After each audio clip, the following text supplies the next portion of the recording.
What's going on, everybody?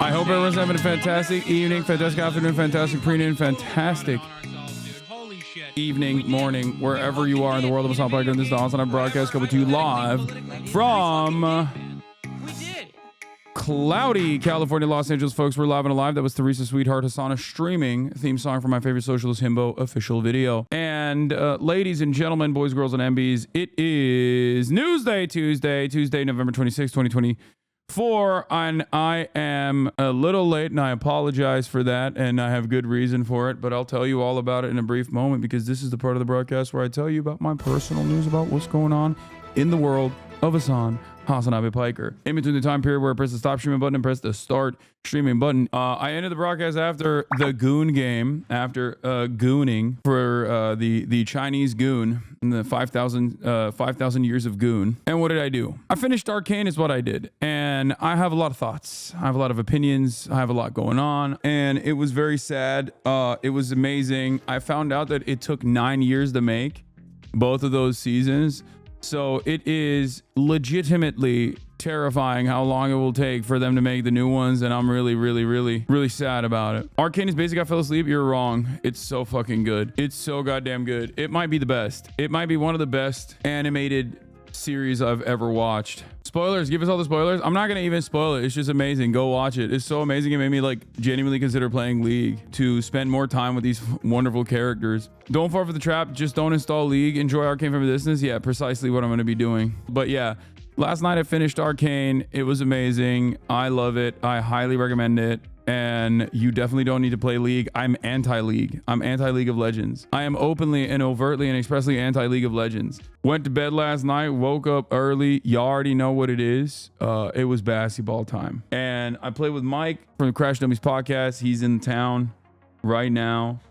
And I'm gonna be honest, he cooked me. He cooked me twice. I came back, but he was just so wet. He was so wet. He was just draining threes left and right. It was crazy. It was disgusting work, okay? Won the first two games. He won the first two games, but what matters most is I won the last game. And not only did I win the last game, but I also cooked him when I won the last game. 15-1. But yeah, he's great. I love playing with him because he's like around my size. He is much more athletic than me too. It's always great to play against someone who challenges you in ways that other people can't, because like he's so strong and so fast and so explosive from his football background. But yeah, that's neither here nor there. I cooked him on the last one, but he cooked me on the first two. What was the last score? What was the last score for the last game?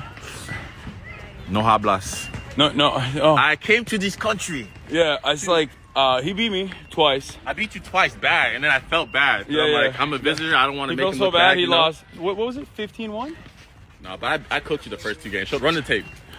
15-1. Still LA on top. I'm here again with the dub. Great doing business with you, man. Okay, 2 dubs, but who ended up with the W last game? Remember, Ta-Nehisi is going to be on the broadcast tomorrow, and Jank is going to be on the broadcast on Thursday. Are you off on Thanksgiving? No, dude. Why would I be off on Thanksgiving, chat? We have a long-standing, multiple-year tradition at this point. It's not Thanksgiving. It's Janksgiving, where I invite Jank into my home or into our grandparents' house, or my grandparents' his parents' house, and we duke it out. You know, Shaky Gurga is supposed to be here on Thursday. I also invited Mike to Thanksgiving as well, but yeah, my mom doesn't know yet. I gotta let her know. Which Mike?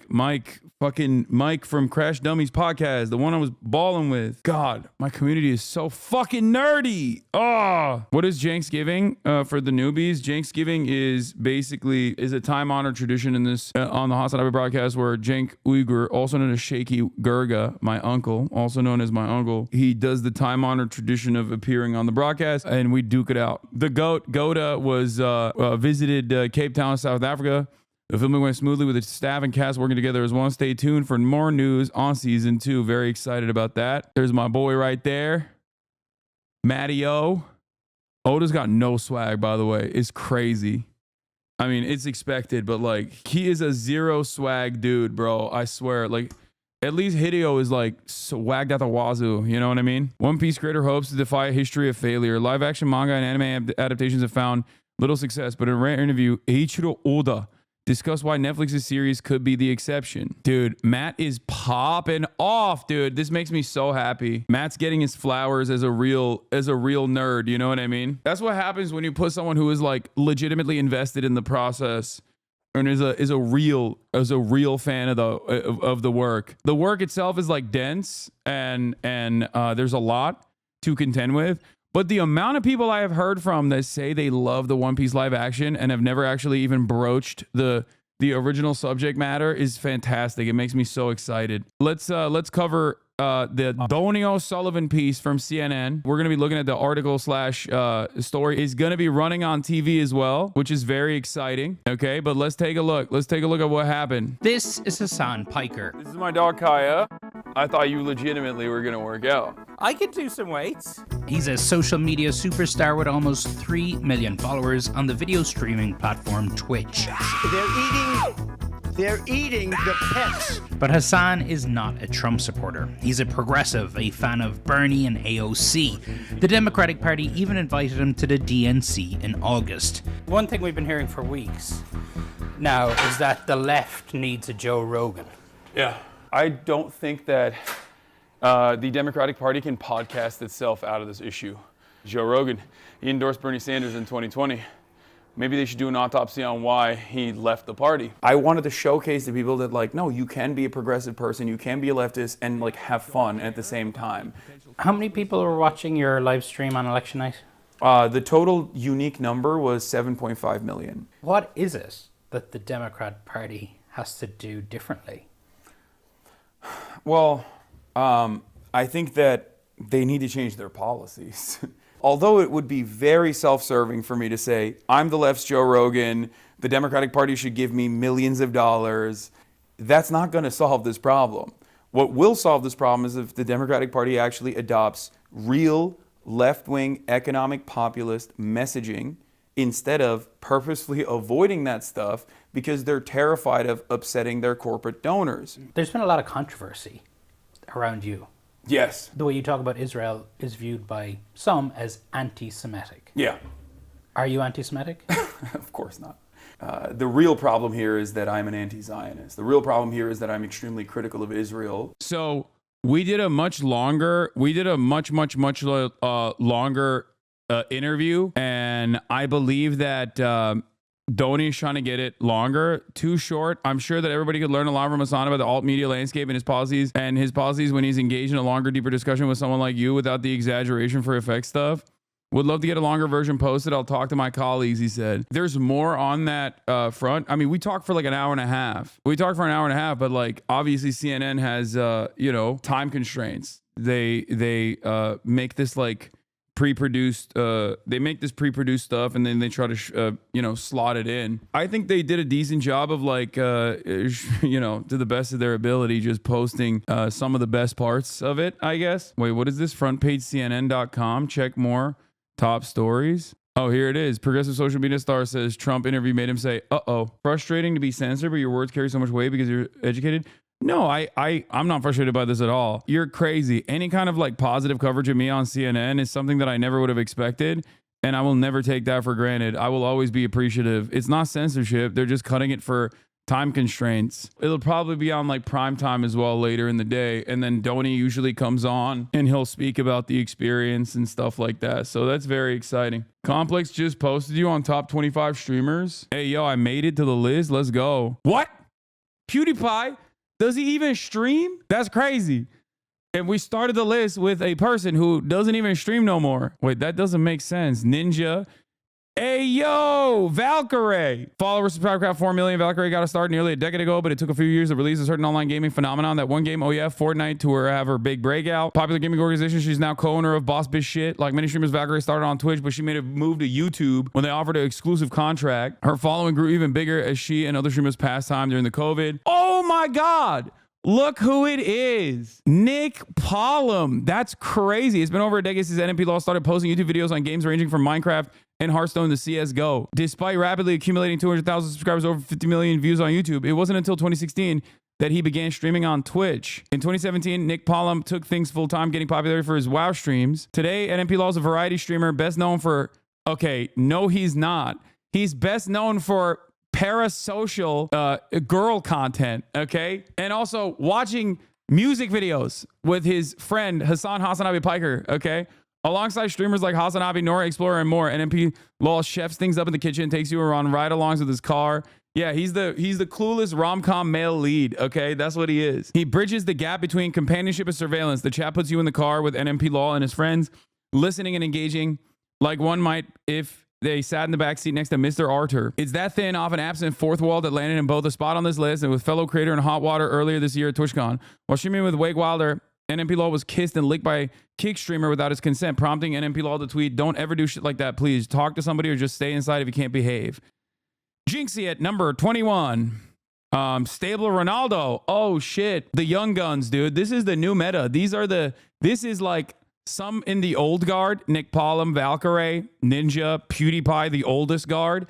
And then you got the new streamers on the block. Jinxie, one of the top content creators on the platform now. Well-deserved. Stable Ronaldo went from 0 to hero, got falsely smeared by Ninja on the list, and now he's above Ninja on this list. Cutie Cinderella, goddamn. Cutie Cinderella is a force in the live streaming world, but she won't let you call her that. The Washington-born content creator would rather call attention to everyone else's influence and achievements in an attempt to downplay her own. This endears her to her audience and humanizes her so many. While she is largely known for creating the Streamer Awards, her event planning goes much further than her much-anticipated award show. Among the hits, Shit Camp, a 5-day summer camp in which popular creators live stream various activities that emphasize teamwork and bonding. Master Baker. And we can't forget her appearances on podcasts like Whine About It and Fear and, which give her a different platform to be totally herself. Chill, soothing, and wise. Okay, I don't know about that. Maybe on Whine About It. Probably not on Fear and, though. She ain't never chill nor wise on Fear and. You know what I'm saying? The theme of all of our efforts revolves around working together, being yourself, and building relationships, something so desperately needed in the internet during these trying times. When she does stream, chances are it will be a League of Legends match. Okay, this is journalistic irresponsibility, okay? This is called lying by omission, okay? Omitting key details such as the fact that she is still perma-stuck at bronze, honestly, is, you know, you might as well be doing a disservice. You might as well be lying to the American public. Begging or an IRL stream of her at Disneyland, you will always get authenticity with Cutie Cinderella, be it via her open dialogue or mental health struggles or her process when preparing for her events. Ludwig, number 18. It's impossible to watch any streamer or live streamer today and not identify it, at least some of Ludwig's influence. Born in New Hampshire, based in California, Ludwig is the ultimate innovative content creator with a zest. Yeah, he is zesty, all right, for creativity that entertains his community, known affectionately as Ludbuds, and pushes the boundaries of the streaming space. The way he captures your attention isn't through blunt force or loud noises, or rather his charm and charisma, and also his capacity to steal other people's ideas and repackage it as his own in a method that he created called Yoink and Twist.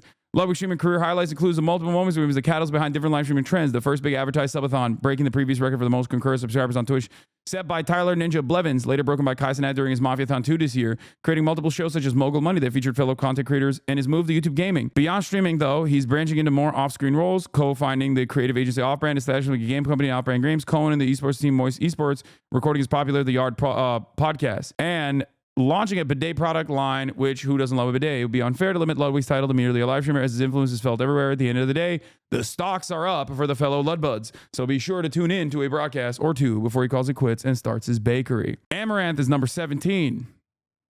I'm Dante, number 16. Iron Mouse, number 15. Nice. Sketch, another newcomer on the block, also fantastic. Bruce Drop. That's unexpected. Okay, that's cool. His laid-back style has cultivated an intimate relationship with his fans. All right. I mean, it's cool. I no hate. I hope he's doing all right, you know, wherever he is at in his mental space in the universe. Number 12 is DJ Academics. That's crazy. Ox seems obsessed with glorifying the underbelly of rap, and we shouldn't forget that he's currently facing a sexual misconduct lawsuit. That's a wild way to write this article. Agent. Well-deserved. At the 11th slot. Number 10, another FaZe member, Plague Max. Never forget I beat him in basketball. Just a fun little reminder. I'll always have that. I'm probably never going to play him again, honestly, because he'll cook me in a 1v1. Nephew's on here too. Jason the Ween. God damn. I mean, I love this list. This list is dope. Damn, they did Jason dirty. I know they could have showed a way better photo than this one, but hey, it is what it is, you know? Jason, you might recognize him from TikTok, where he started posting in 2021 and quickly garnered hundreds of thousands, then millions of views for his comedy sketches. Yeah, his comedy sketches, which is meowing on Valorant E-dates.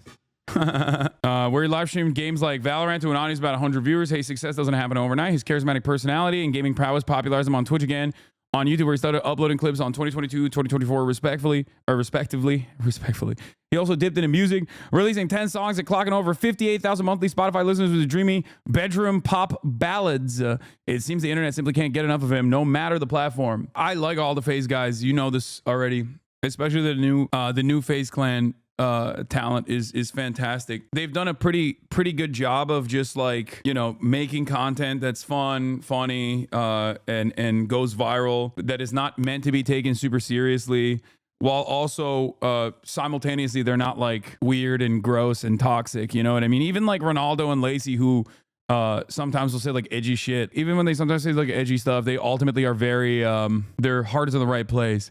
XQC has courted controversy by shading people who gamble, only then to become a gambler and stream about it himself, and losing over $100 million in the process. He's also in a controversial legal... Oh my God, they cooked his ass. Number 7, Phantom. Goddamn. Number 6, Pokimane. Oh, what is that? Sheesh. They put me at number 5? That's crazy. They put me in the top 5?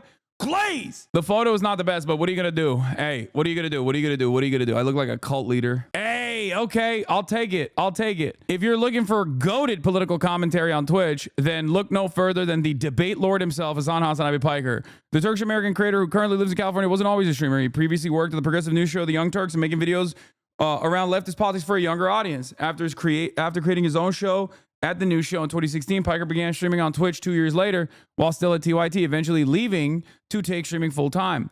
Since then, Piker has become a recognizable name in both leftist political spaces and the general live streaming constellation. But it isn't necessarily his background that makes Piker a great streamer. He's hot, sure, but he's also funny, honest, smart, and warm. He's knowledgeable about politics historically and holistically, and he can break down complex political topics in a digestible yet entertaining fashion. On top of that, Piker's politics and values make him someone who fosters a rather inclusive chat that makes marginalized viewers feel welcome. Plus, he isn't some boring old millennial. He games hard and has done streams with other creators like Pokimane, Valkyrie, as well as political figures such as Alexandria Ocasio-Cortez and Ilhan Omar. All of this makes Piker something of an elder brother to his chat, someone folks look up to and aspire to be, which makes sense considering the abi in his name is Turkish for elder brother. Nailed it. I'll take it. Number 4 is Duke Dennis. Makes sense that Duke would beat me here as well, you know? Where hasn't this guy defeated me in the marketplace of ideas? Number 3 is Aiden Ross. Sure, he's controversial. And yes, he talks out of his ass. But Ross is also a 20-something trying to do better for himself in a very public way. That takes courage. That's crazy. I would say these words about ISHOWSPEED. I would not probably say that about Aiden Ross, who has cultivated one of the most toxic, mass harassing, doxing communities online with like the absolute worst fucking politics ever. But maybe one day he will change. Everyone has the capacity to change. So does Aiden Ross, I'll admit. But that day has not come thus far. Posts about his struggles, either mental or physical, and his vows to get back on track. He often acknowledges not only his chat, but his fans across the internet, frequently thanking them for sticking around, and he's become increasingly purposeful with how he wields his audience, often encouraging his chat to be better themselves and to each other. That's a wild way to say it. Number 2 is Kai Cenat, obviously well-deserved in the title. And my personal favorite, ISHOWSPEED. I fucking love Speed, man. I really do. I think he's so awesome. I think ISHOWSPEED is a generational streamer. So is Kai, for sure. And it's not even like a comparison between one or the other. They both do fantastic work. It's amazing to have them at the top of the game. I really appreciate what they do in general for the space and what they do in terms of like entertainment. It is always shocking to remember how young they are, especially Speed. Both for Kai Cenat and ISHOWSPEED, they could have gone down very different paths. The circles that they were around and everything else, really, like they could have become very different versions of themselves, I think. Even when they got that Rumble deal, that was fucking awesome. Like they went and they packaged themselves to get a Rumble deal. They got the bag and they basically streamed like once on Rumble and got an insane amount of money and then never did it again. And it's obvious that like they both have the correct mindset for this space.